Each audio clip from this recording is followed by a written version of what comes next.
इसका मतलब तुम उसे मान नहीं रहा है, तो तुम उसमें तुम्हारा कुछ लाभ नहीं होगा। तो आप गुरु के साथ छाया की तरह रहो हर सारा जीवन, और अगर भीतर में कुछ अलग धंधा है, अलग कामनाएं हैं, मुंह में राम राम बगल में छुरी, तो सारा जीवन रहने पर भी उनका कृपा अनुभव नहीं होगा और उसे सब मिल जाएगा, मांगना नहीं पड़ेगा।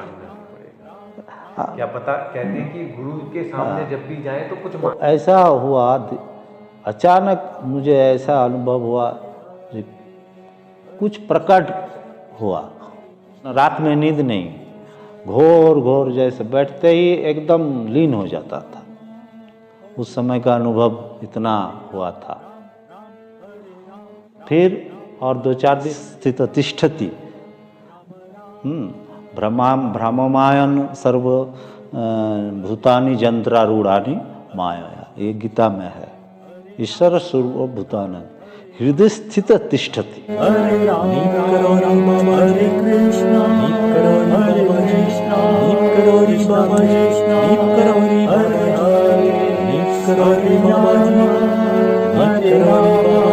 जय जय श्री राम, सबको प्रणाम। कि जैसे गुरु क्या है, एक ज्ञान का ज्योति है, एक पावर हाउस है, तो एक शक्ति है, एक शक्ति है। तो आप जितने लाइट के सामने आएंगे उतना आपको उसका फोकस ज्योति प्राप्त होगा, जितना दूर रहेंगे उतना कम होगा। आप अंतर्मन से गुरु से कुछ छिपाना नहीं है, एकदम सरल हृदय। पहले तो गुरु सब जानते हैं, वो तो भक्त को ये सोचना ही चाहिए कि गुरु सब जानते हैं, वो अंतर्जामी है, तभी वो कुछ नहीं छुपा पाएगा। और अगर जानते आ रही है गुरु शरीरधारी एक सामान्य मानव है, मनुष्य है, तो फिर छिपाने लगेगा। इसलिए शास्त्र में गुरु को ब्रह्मा विष्णु महेश क्यों कहा कि ये साक्षात, तुम अगर उनको परम ब्रह्म मानो तो फिर छुपाने का कोई तात्पर्य नहीं है। और तुम छुपा रहे हैं, इसका मतलब तुम उसे मान नहीं रहा है, तो तुम उसमें तुम्हारा कुछ लाभ नहीं होगा। तो अंतर मन से, खुला मन से गुरु के ऊपर समर्पण, गुरु के ऊपर अपना अंतर मन से प्रेम जो है, अपनापन जितना होगा, अपनापन उतना ही गुरु का शक्ति आपके ऊपर क्रिया करेगा, है ना। जितना आप वो करेगा उतना गुरु का जो शक्ति है आपके ऊपर क्रिया करेगा। ये चाहे वो जहां रहे, और आप छाया की तरह, ऐसे थोड़ा हिंदी में मुझे आता नहीं ना, इसलिए मैं बांग्ला से मैं डिटेल्स में अच्छे शब्द से बोल सकता हूँ, लेकिन थोड़ा हिंदी गड़बड़ हो जाता है। कोई बात नहीं, कहीं कहीं पर आप बोल सकते हैं। हाँ, तो आप गुरु के साथ छाया की तरह रहो हर सारा जीवन, और अगर भीतर में कुछ अलग धंधा है, अलग कामनाएं हैं, मुंह में राम राम बगल में छुरी, तो सारा जीवन रहने पर भी उनका कृपा अनुभव नहीं होगा, और वो क्या चीज़ है वो भी अनुभव नहीं होगा। ये बात है।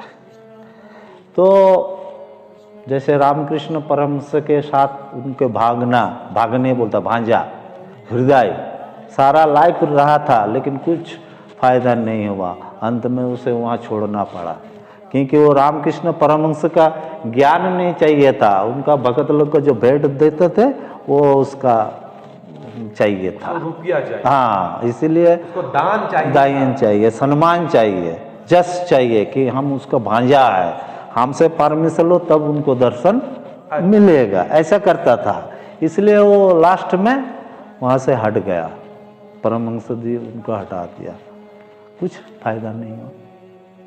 तो साथ में रहने से जो होगा इसका कोई गारंटी नहीं है। वो दूर से भी होगा अगर मन आपका साफ है, पवित्र है, निष्काम है। सबसे शर्त ये है निष्काम होना है। गुरु से कुछ सांसारिक चीज मुझे कुछ नहीं चाहिए, बस गुरु का आनंद किससे हो, वो कैसे खुश रहे, वो कैसे अच्छे रहें, इस सेवा भाव से अगर रहेगा ना तो उसे सब मिल जाएगा, मांगना नहीं पड़ेगा। क्या पता कहते हैं कि गुरु के सामने जब भी जाएं तो कुछ मांगे नहीं। हाँ। कि क्या पता हमने कुछ ऐसा मांग हाँ। लिया और उससे बड़ा देने वाले हो गुरु, वो तो कहेंगे इसने ये मांगा, वही मांगा, वो मर्सिडीज हाँ, देना चाहते हैं, हाँ, तुम कार मांग रहे हो, मोटरसाइकिल मांग रहे हो, फायदा क्या है? फायदा तो क्या है? इसको मोटरसाइकिल चाहिए तो चाहिए, दे दो। क्योंकि गुरु को तो देना पड़ेगा क्योंकि तुमने मांग रखा है। हाँ, ये बात है, गुरु तो देगा ही। देगा।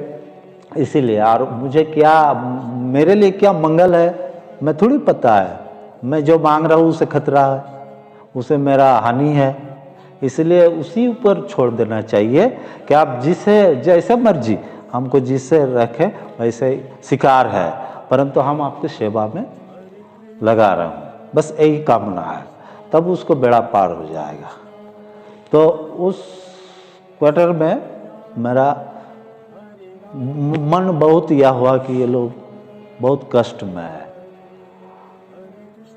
तो ऐसे तो मैं बैठता ही था भजन के लिए। उस दिन मैं ऐसा बैठा, उस दिन या तो मेरा हार्ट फेल हो जाता या शरीर चला जाता। तो भजन में बैठा, इतना देर तक बैठा और खूब जोर मन को, संपूर्ण मन को भगवान को समर्पित कर दिया।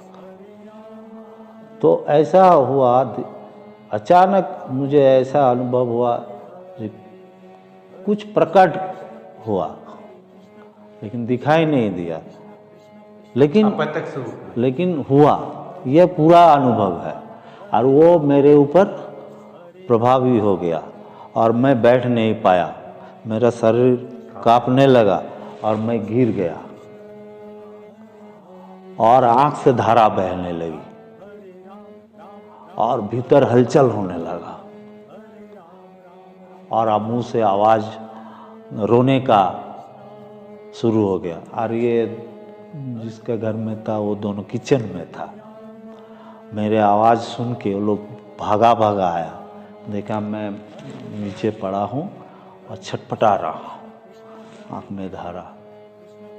तब मेरे को वो उठाया पलंग में ले गया और तेल फेल दे के सारा शरीर को यह किया। तो 10 से 15 दिन तक बेहोशी जैसा था। मैं जैसे बैठता था, अपन रात में नींद नहीं, घोर जैसे बैठते ही एकदम लीन हो जाता था। उस समय का अनुभव इतना हुआ था। फिर और 2-4 दिन रह के मैं चला आया वृंदावन। फिर 1 महीने के बाद खत आया, उसका परेशानी जो है टोटल खत्म हो गया। उससे बाद उन लोग मेरा सेवा इतना करता है, पूछो, बहुत सेवा करता, बहुत भक्ति करता है, अब तक चले आ रहे। अच्छा, आपने बीच में एक बात बोली थी कि भगवान से मिलने की चाह, कभी मिले भगवान जी?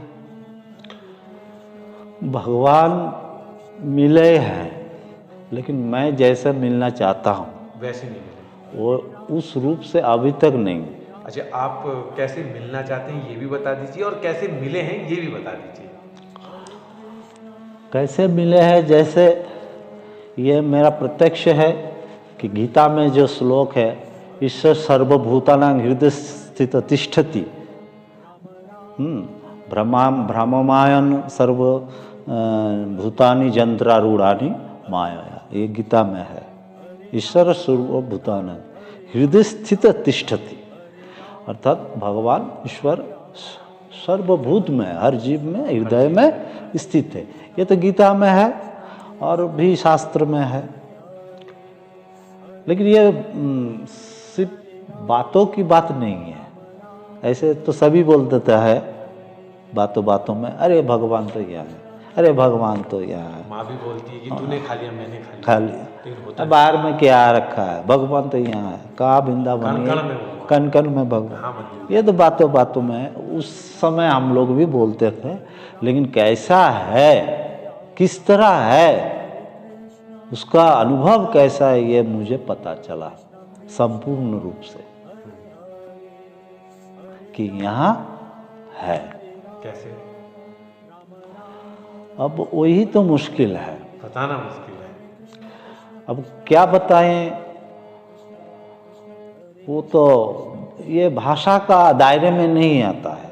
अच्छा। जैसे आपको बोलेंगे गुड़ कैसा है, मीठा है, कैसा मीठा है, आप नहीं बता सकते। मटेरियल्स जो आनंद है, ये जड़ जगत का, ये आनंद आना है जाना है, क्षणिक है, और इसमें मोहमय में फंसना है।